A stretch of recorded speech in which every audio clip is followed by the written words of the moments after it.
इस वीडियो में हम पैरेलल रेजिस्टर्स की इक्विवेलेंट रेजिस्टेंस को कैलकुलेट करने वाले हैं। देखो, मेरा मतलब ये है कि अगर तुम्हें कुछ रेजिस्टर्स दिए हुए हों पैरेलल सर्किट में और ये कनेक्टेड हो किसी V वोल्ट की बैटरी से, तो ये फिर करंट कितनी फ्लो कर रही होगी इस सर्किट में, ये पता कैसे लगाएं। तो अगर V दिया हुआ हो, R दिया हुआ हो और तुम्हें करंट की वैल्यू निकालनी हो तो तुम ओम्स लॉ का इस्तेमाल करोगे। लेकिन यार, यहाँ ओम्स लॉ में किस R की वैल्यू तुम डालने वाले हो? यहाँ तो दो रेजिस्टर्स है ना। तो इसके लिए हम इन दोनों रेजिस्टर्स को रिप्लेस कर देने वाले हैं एक सिंगल इक्विवेलेंट रेजिस्टेंस से। और ये रेजिस्टर कुछ ऐसा होगा कि सर्किट में इसके कारण कोई भी चेंज नहीं आने वाला है। बिल्कुल सेम अमाउंट का करंट अभी भी निकलने वाला है जो कि पहले निकल रहा था। तो इस वीडियो में हम ये पता लगाएंगे कि इस इक्विवेलेंट रेजिस्टेंस की वैल्यू ये क्या होने वाली है, ये कैसे डिपेंड करेगी पिछले रेजिस्टर्स पे। तो आओ चालू करते हैं। देखो, सीरीज और पैरेलल के वीडियो में हमने ये देखा था कि रेजिस्टर्स ये पैरेलल में कब कहलाते हैं। यहाँ पे हमारे रेजिस्टर्स, इन दोनों का हेड ये एक पॉइंट से कनेक्टेड है और दोनों के टेल ये भी एक साथ कनेक्टेड है। तो ये तो थी हमारी कंडीशन नंबर 1। कंडीशन नंबर 2 ये थी कि दोनों के अक्रॉस का पोटेंशियल डिफरेंस ये सेम होना चाहिए। अब एक बार इसे भी वेरीफाई कर लेते हैं। अब बैटरी के अक्रॉस का पोटेंशियल डिफरेंस है V, तो यानी कि अगर मैं इस पॉइंट का पोटेंशियल मान लूँ 0 तो इस पॉइंट के पोटेंशियल को होना पड़ेगा V, तभी तो V - 0 ये V के बराबर हुआ। और अगर इस पॉइंट का पोटेंशियल V है तो फिर इस पॉइंट का पोटेंशियल ये भी V कहलाएगा, क्योंकि कनेक्टिंग वायर है ना यहाँ पे और ये पोटेंशियल में डिफरेंस नहीं लाती हैं। और ये अगर V हो गया तो सिमिलरली ये पॉइंट और ये पॉइंट ये भी V होने वाले हैं, क्योंकि यहाँ से यहाँ कनेक्टिंग वायर है और यहाँ से यहाँ भी कनेक्टिंग वायर है। अब अगर ये 0 है तो फिर ये वाला पॉइंट ये हो गया 0, और ये 0 तो फिर ये वाला पॉइंट 0, ये वाला पॉइंट भी ये भी 0। इसे मैं बीच में लिख देता हूँ, हाँ 0, सॉरी 0, हाँ। अब देखो, इस रेजिस्टर के अक्रॉस का पोटेंशियल डिफरेंस ये हो गया V और इसके अक्रॉस का पोटेंशियल डिफरेंस ये भी V के बराबर है। तो यानी कि दोनों के अक्रॉस का पोटेंशियल डिफरेंस ये भी सेम है। तो यानी कि ये दोनों रेजिस्टर्स ये पैरेलल में हैं। अब आओ करंट की भी बात कर लेते हैं। तो मान लो कि बैटरी से कुछ I अमाउंट का करंट निकल रहा है। तो जब ये करंट यहाँ पे पहुंचेगा तो इसे दो रास्ते दिखने वाले हैं। तो क्या होगा कि थोड़ा सा करंट इसमें चला जाएगा और बाकी बचा हुआ करंट इसमें चला जाने वाला है। तो मैं लिखूंगा I1 करंट कुछ चला गया इस ब्रांच में और बाकी जो बचा हुआ करंट था I2 मान लो ये चला गया इस ब्रांच में। फिर I1 यहाँ से आएगा और I2 यहाँ से आएगा और दोनों मिलके मुझे I करंट ये वापस दे देने वाले हैं, करंट I।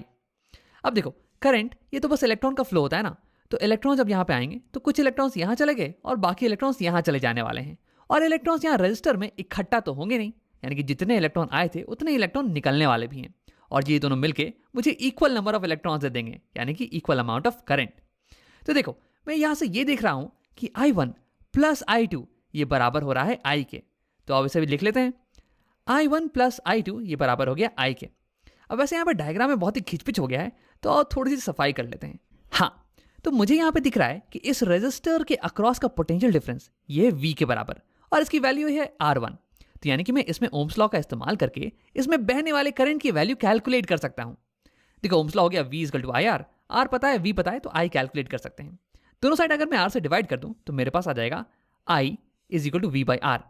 अब अगर मैं इस R1 के लिए करूं ऐसा, तो R1 के अक्रॉस का पोटेंशियल ये है V और इसकी वैल्यू है R1, यानी कि V/R1 ये हो जाएगा I1 के बराबर। तो यहाँ लिख लेते हैं I1 ये V/R1 के बराबर है। सिमिलरली I2, इसके लिए मैं लिखूंगा इसके अक्रॉस का potential V divide by resistance की वैल्यू R2। तो V/R2 ये हो गया I2 के बराबर और इन दोनों का सम ये मुझे I दे देने वाला है, नेट करंट।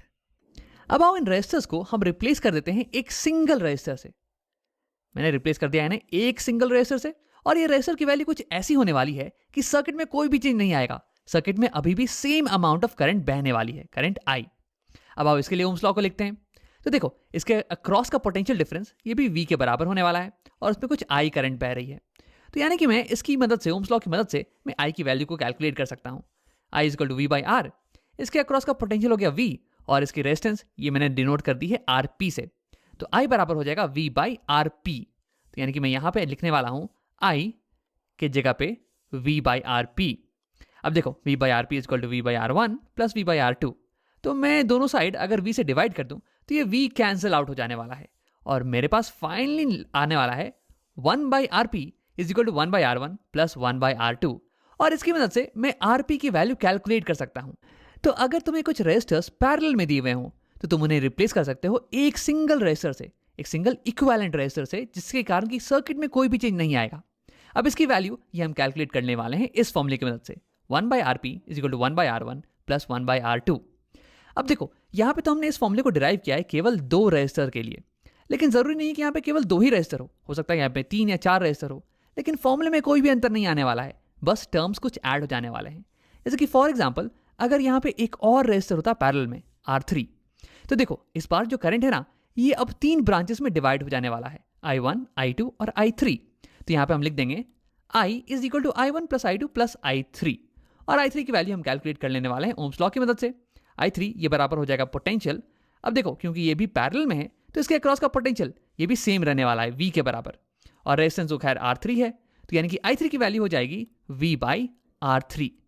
और इस फॉर्मूले में हम V को अगर कैंसिल करेंगे तो फाइनली हमारे पास निकल के आने वाला है 1 by RP is equal to 1 by R1 plus 1 by R2 plus 1 by R3। अब वैसे ही अगर 4-5 और रजिस्टर हो जाएं तो उन सब के लिए एक अलग अलग टर्म यहाँ पे ऐड हो जाने वाला है, लेकिन फॉर्मूला बिल्कुल ही सिमिलर रहेगा। अब आओ इसी कॉन्सेप्ट पे एक सवाल बना के देख लेते हैं। तो मैं इससे हटा देता हूँ, ये हो गया हमारा सवाल। हमें दिया हुआ है 2 रजिस्टर्स जो कि पैरेलल में कनेक्टेड हैं, एक की वैल्यू 20 ओम्स और दूसरे की वैल्यू 60 ओम्स, और ये पैरेलल में कनेक्टेड हैं एक 3 वोल्ट की बैटरी के अक्रॉस, और हमें पता लगाना है कि सर्किट में करंट कितना फ्लो करने वाला है। तो क्यों नहीं तुम वीडियो को एक बार पॉज करो और इसे खुद से बनाने की कोशिश करो। देखो खुद से बनाने में बड़ा ही मजा आता है। अब अगर तुमने ट्राई कर लिया है तो आप देखते हैं। देखो ये रजिस्टर्स हैं पैरेलल में, तो मैं इन्हें रिप्लेस करने वाला हूं एक इक्विवेलेंट रजिस्टर से, जिसके कारण कि सर्किट में कोई भी चेंज नहीं आना चाहिए। और इसकी वैल्यू कैलकुलेट करने के लिए मैं इस फॉर्मूले का इस्तेमाल करने वाला हूं, 1 by RP is equal to 1 by R1 plus 1 by R2। तो बाबू से कैलकुलेट करते हैं। 1 बाई RP इसकी वैल्यू बराबर हो जाएगी 1 बाई R1। 1 बाई R1 है 20 ओम्स प्लस 1 बाई R2, और इसकी वैल्यू है 60 ओम्स। 60 ओम्स। तो सबसे पहले मैं यहाँ पे एलसीएम ले लेता हूँ। 20 और 60 का एलसीएम हो जाएगा 60 ओम्स। 20 3 टाइम्स, सो 3 प्लस 60 1 टाइम्स, यानी कि 1। सो 3 प्लस 1 हो गया 4, 4 बाई 60 ओम्स, और यहाँ पे 4 1 टाइम्स, 460 को 15 टाइम्स काटेगा। तो फाइनली मेरे पास आ गया 1 बाई 15 ओम्स। ये हो जाने वाली है वैल्यू इस इक्विवेलेंट रेजिस्टर की। नहीं, यहाँ पे एक गलती कर रहे हैं हम। देखो यहाँ पे ये जो वैल्यू आई है ना, ये तो 1 बाई RP की वैल्यू आई है यार। अब इसे तो मुझे रेसिप्रोकल लेना पड़ेगा ना। देखो बचपन में मैं अक्सर ये गलती करता था, जल्दीबाजी में मैं 1 बाई RP की वैल्यू को ही RP की वैल्यू समझ लेता था। तो इसे हमें रेसिप्रोकल करना पड़ेगा। तो RP की वैल्यू आ जाएगी 15 ओम्स, यानी कि इन दोनों रेजिस्टर को हम रिप्लेस कर सकते हैं एक रेजिस्टर से जिसकी वैल्यू होनी चाहिए 15 ओम्स, और फिर सर्किट में कोई भी अंतर नहीं आने वाला है। वैसे यहाँ पे एक इंटरेस्टिंग चीज हो रही है, हमारे इक्विवेलेंट रेजिस्टर की वैल्यू दोनों इंडिविजुअल रेजिस्टर की वैल्यू से कम आई है। देखो एक रेजिस्टर की वैल्यू है 20 ओम, दूसरे की 60 ओम, और हमारे इक्विवेलेंट रेजिस्टर की वैल्यू है 15 ओम्स। ये दोनों से कम है। तो ऐसा अक्सर होगा जब भी तुम पैरेलल सेटअप की बात करोगे ना, तो उसमें इक्विवेलेंट रेजिस्टर की वैल्यू हमेशा सारे रेजिस्टर की वैल्यू से कम ही आने वाली है। तो ये एक अच्छा तरीका है अपने आंसर को चेक करने का। अब आओ आगे बढ़ते हैं और इन रेजिस्टर्स को रिप्लेस करके करंट की वैल्यू को कैलकुलेट करते हैं। तो अब इसकी मदद से मैं इस सर्किट में बहने वाले करंट की वैल्यू कैलकुलेट कर सकता हूं। मुझे पता है कि रेजिस्टर की वैल्यू क्या है, 15 ओम्स, और इसके अक्रॉस का पोटेंशियल ये कितना है, ये तो बराबर होने वाला है इसके ना 3 वोल्ट्स के। तो अब मैं इस्तेमाल करूंगा इस फॉर्मूले का, I is equal to V by R, और मैं लिखूंगा V, ये हो गया 3 वोल्ट्स, डिवाइड बाई R, ये हो गया 15 ओम्स। 15 ओम्स, सो यहाँ पे 3 1 टाइम्स और 15 5 टाइम्स जाने वाला है। तो फाइनली मेरे पास करंट निकल के आई 1/5 एम्पियर्स, या फिर मैं इसे लिख सकता हूँ 0.2 amperes. I will be equal to 0.2 amperes. और जितनी करंट फ्लो करेगी इस सर्किट में, उतनी ही करंट फ्लो करने वाली है हमारे पिछले सर्किट में, क्योंकि ये दोनों सर्किट्स ये इक्विवेलेंट सर्किट्स हैं, इनमें सेम करंट फ्लो करने वाला है। तो यहाँ पे हमने अपने सवाल को सॉल्व कर लिया है। अब देखो तुम इसे आगे भी सॉल्व कर सकते हो। तुम ये पता लगा सकते हो कि दोनों ब्रांच में कितनी कितनी करंट फ्लो कर रही है। देखो तुम्हें पता है कि इन दोनों रेजिस्टर के अक्रॉस का पोटेंशियल डिफरेंस ये तो सेम होने वाला है, 3 वोल्ट के बराबर। और उसके बाद फिर तुम ओम्स लॉ का इस्तेमाल करना और I1 और I2 की वैल्यू को कैलकुलेट कर लेना। लेकिन मैं इसे यहाँ पे नहीं कर रहा हूँ, तुम इसे खुद से करके देख लेना। अब आओ इस वीडियो को यहीं पे खत्म करते हैं। इस वीडियो में हमने देखा कि कैसे कुछ रेजिस्टर्स जो कि पैरेलल में कनेक्टेड हैं, उन्हें हम रिप्लेस कर सकते हैं एक सिंगल रेजिस्टर से, इक्विवेलेंट रेजिस्टर से। और इक्विवेलेंट का मतलब होता है कि बराबर, मतलब कि इसके कारण सर्किट में कोई भी चेंज नहीं आने वाला है, सर्किट में बराबर अमाउंट ऑफ करंट निकलने वाली है। और हमने ये भी देखा कि इसकी वैल्यू कैसे कैलकुलेट करते हैं। इसकी वैल्यू हो जाएगी 1/RP is equal to 1/R1 plus 1/R2 plus 1/R3।